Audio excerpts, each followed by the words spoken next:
မန်းဝင်ပလွေလိုက်ခံများရဲ့မူလအစနဲ့ဖြစ်ရများ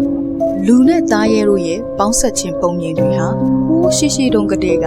နိုင်ငံလူမျိုးနဲ့ယဉ်ကျေးမှုပေါ်မှာလိုက်ပြီးအမျိုးမျိုးရှိခဲ့တာပါလူသားတစ်ယောက်ရဲ့ဉာဏ်ပညာနဲ့ခွန်အားကြီးရဲ့တော်ရိုင်းတရိษံတို့ရဲ့အချိုးကျကျပေါင်းဆက်မှုဟာကြောက်စရာဇလံတွေအများကြီးကိုဖန်တီးနိုင်စွမ်းရှိပါတယ်လူသားတွေရဲ့ဝန်ပလေအိမ်မက်ဟာသွေးဆုပ်ဖုတ်ကောင်တွေထက်ပိုရှိကြခဲ့ပါတယ်လူတွေအိမ်မက်မှတ်ခဲ့တဲ့မျိုးဆက်သားရိုင်းတွေကတကောင်ဟာတမန်ဝင်ပလေတွေပါလူတစ်ပိုင်းသားရိုင်းတစ်ပိုင်းတတဝါတွေဟာအကြောက်တရားနဲ့ဆွဲဆောင်မှုရှိခြင်းတို့ရောနေတာအသေးအချာပါပဲတမန်ဝင်ပလေတွေဟာဘလို့သမိုင်းကြောင်းတွေကနေပေါ်ပေါက်လာခဲ့ကြတယ်လေဆိုတာအကျဉ်းချုပ်ဖော်ပြပေးလိုက်ပါတယ်ပထမဆုံးတော့လူကနေဝင်ပလေတကောင်အဖြစ်ကိုပြောင်းလဲနိုင်သူကတော့ BC 2000ခန့်ကတည်းက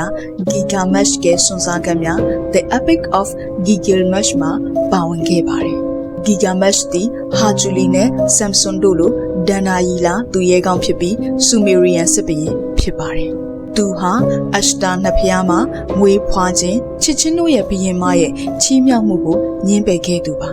ဘာလို့လဲဆိုတော့နတ်ဖျားမဟာသူမကိုပိုးပန်းသူတွေကိုအရင်လုံနေကြအတိုင်းလှုပ်လိုက်မှာကိုကြောက်ပြီးဝင်ပလီကနေလူအဖြစ်ကိုပြန်မပြောင်းနိုင်မှာကိုစိုးရင်လို့ဖြစ်ပါတယ်လိုက်ခံတမန်ဝင်ပလီဆိုတဲ့ဝေါ်ဝါရဟာဂတိဌာနကြီးတွေကလိုက်ခါအောင်ဇက်ကောင်ကနေဆင်းသက်လာခဲ့တာပါလိုက်ခါအောင်ဆိုတာနတ်ဖျားတို့ရဲ့ဘုရင်နမင်းကြီးဇူးကိုတော်မှာသူ့နန်းတော်မှာဧည့်သည်အဖြစ်လက်ခံခွင့်ရတဲ့ဂုံတူးဆောင်ဘုရင်တစ်ပါးပါသူဟာလူအသားကိုစားလိုတဲ့အပြင်လူအသားနဲ့ဇူးနမင်းကိုပူဇော်လိုတဲ့အကြံလေးရှိခဲ့ပါတယ်ဇူးကသူ့ရဲ့လူသားစားလိုမှုနဲ့သူ့ကိုပူဇော်ခြင်းနာတွေကိုလှစ်လူရှုခဲ့ပါတယ်ဒါအပြင်လူသားစားမဲ့သူဟာသူနဲ့လိုက်ဖက်တဲ့ပုံစံနဲ့ဖြစ်တဲ့နေဆိုပြီးလိုက်ခါအောင်တဲ့သူ့သားတွေအားလုံးကိုဝင်ပလေအဖြစ်ပြောင်းလဲပစ်ခဲ့ပါတယ်ရှေးခရီးသမိုင်းပညာရှင်ဟီရိုဒိုတက်စ်ပြောတဲ့ဇလန်တစ်ခုရှိပါသေးတယ်သူဟာကမ္ဘာသမိုင်းတို့ရဲ့ဖခင်လို့ဒီနေ့ခေတ်ပညာရှင်တွေကြားမှာသတ်မှတ်ခံထားရသူပါသူပြောတဲ့ဇလန်ကတော့ Scythian လို့ခေါ်တဲ့လူမျိုးစုအကြောင်းဖြစ်ပြီးနိုးရီလို့အသိများကြပါတယ်သူတို့ဟာနာရူးမြင်နာမှာနေထိုင်ကြသူတွေဖြစ်ပြီးယခုလက်ရှိဆိုရင်တော့ပိုလန်နိုင်ငံမှာပါ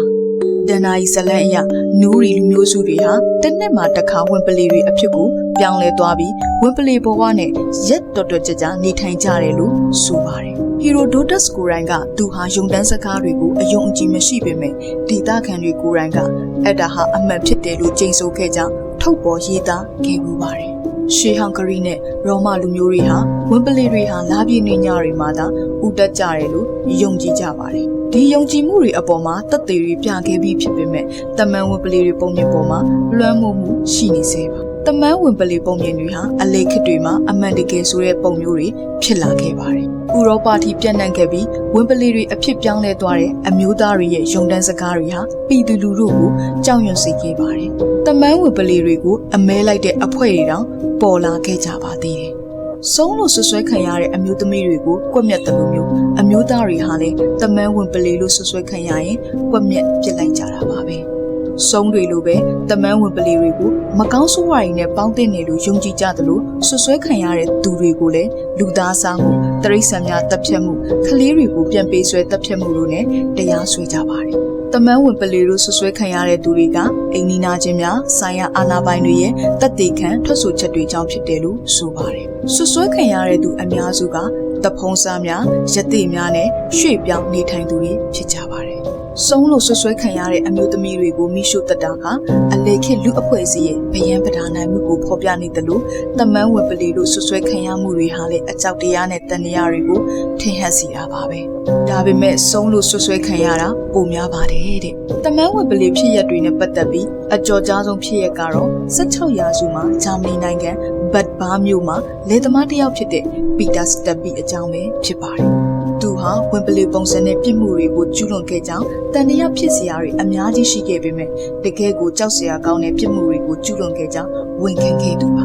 သူအမှုတွေမှာပျောက်ဆုံးမှုများရက်ဆက်စွာတပ်ဖြတ်မှုများပါဝင်နေခဲ့ပါတယ်မြို့ပြင်မှာတရိษံအသေးတွေကိုတွေ့ရှိခဲ့ပြီးတမျိုးလုံးကိုကြောက်လန့်စေခဲ့ပါတယ်နောက်ပိုင်းမှာတော့အမျိုးသမီးတွေနဲ့ကလေးတွေပါပျောက်ဆုံးခဲ့ကြတာပါလူသက်သမားဟာနေဘက်မှာလူအဖြစ်လျှောက်သွားနေပြီးညဘက်မှာဝင်းပလီတကောင်အဖြစ်ပြောင်းလဲသွားတယ်လို့မြို့သားတွေကယုံကြည်ကြပါတယ် ပီတာစတက်ပီဟာသူ့အတိုင်းဝိုင်းမှာလေးစားခံရတဲ့သူတဦးပါ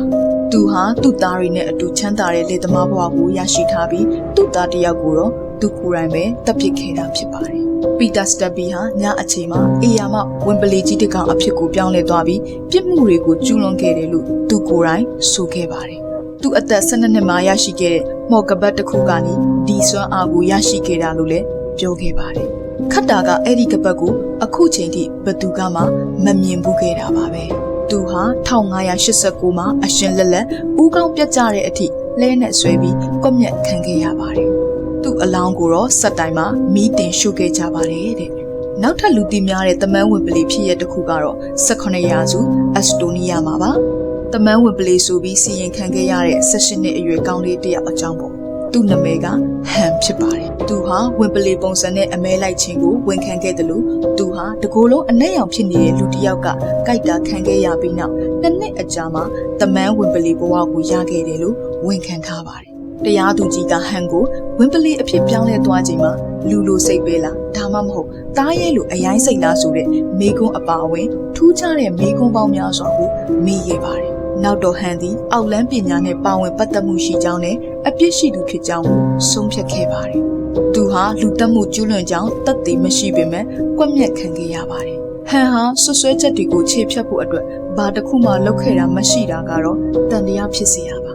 ဝင်မခံခဲ့ရင်နှိပ်စက်ခံရမှာကိုကြောက်ခဲ့တာလည်းဖြစ်နိုင်ပါတယ်ထို့အချိန်ကအက်စတိုနီးယားမှာအယူသီးမှုများပြားပြီးတမန်ဝင်ပလီနဲ့စုံအတက်များကိုဆွဆွဲမှုများကပိုအဖြစ်များခဲ့ပါတယ်တမန်ဝင်ပလီနဲ့တွေးဆုပ်ဖို့ကောင်ဟာဆက်ဆက်နေကြပါတယ်သူတို့နှမျိုးလုံးကိုရှီညွန်းတဲ့ဝေါ်ဝါရာကိုအရှိဥရောပမှာတွင်တွင်ကြဲကြဲသုံးခဲ့ကြပါတယ်ဗကိုဒလက်ဗီကိုဒလက်ဗီကိုစလက်တို့လူမျိုးပေါ်လေတမန်ဝင်ပလီလို့ဆွဆွဲခံရတဲ့သူတွေကစိတ်ယောဂအပါအဝင်တခြားယောဂတစ်ခုခုခံစားနေရတာဖြစ်နိုင်ပြီးအလေခေတ်ဆေးပညာကအထူးတလဲအဆင့်မြင့်ခဲ့တာမဟုတ်ပါဘူးသူတို့ဟာခွေးယူပြန်ယောဂခံစားနေရတာဖြစ်နိုင်ကြောင်းလည်းသုံးသပ်ခဲ့ပါတယ်ထိုယောဂရဲ့ပြရုပ်တွေဖြစ်တဲ့ရန်လိုခြင်းအဖျားတက်ခြင်းအမြင်မားခြင်းနဲ့တောက်ပသောအလင်းရောင်နဲ့ရေတို့ကိုတုတ်ပြန်မှုဆိုးဝါးတာတွေကတမန်ဝင်ပလီတွေနဲ့တွေးဆုပ်ဖို့ကောင်ဇလန်းတွေကိုထင်ရောင်ထင်မှားဖြစ်စေခဲ့ပြီးလွှမ်းမိုးခဲ့တာဖြစ်မယ်လို့ဆိုကြပါတယ်ဘလို့ပဲဖြစ်ဖြစ်တမန်ဝင်ပလီတွေရဲ့ဇလန်းဟာရှေးခေတ်ဘေဘီလုံကနေခေတ်သစ်ရုပ်ရှင်တွေထဲထိရောက်ရှိနေခဲ့တာတော့အမှန်ပါပဲလူတွေရဲ့သမိုင်းကြောင်းနဲ့အတူစိတ်ကူးရင်နိုင်စွမ်းတဲ့ခေတ်အဆက်ဆက်ရဲ့အကြောက်တရားတုတွေဟာဒီလူတွေကိုယ်တိုင်ပဲလုပ်ယူခဲ့ကြတာပါဒီဖန်တီးထားတဲ့အကြောက်တရားကိုပဲလူတွေကသူရဲကောင်းတွေထပ်ဖန်တီးပြီးစိတ်ကူးထိရင်ကြပါလိမ့်မယ်နောက်ကြတော့နောက်ထပ်အကြောက်တရားတစ်ခုအသစ်ထပ်ဖန်တီးအောင်မှာပေါ့လေတချို့သူတွေကလည်းတမန်ဝင်ပလီတွေဟာတကယ်ကိုရှိနေစေလို့ယုံကြည်နေကြတော့ပါပဲမိတ်ဆွေရောဘလို့မှတ်ချက်မျိုးပေးချင်ပါသလဲ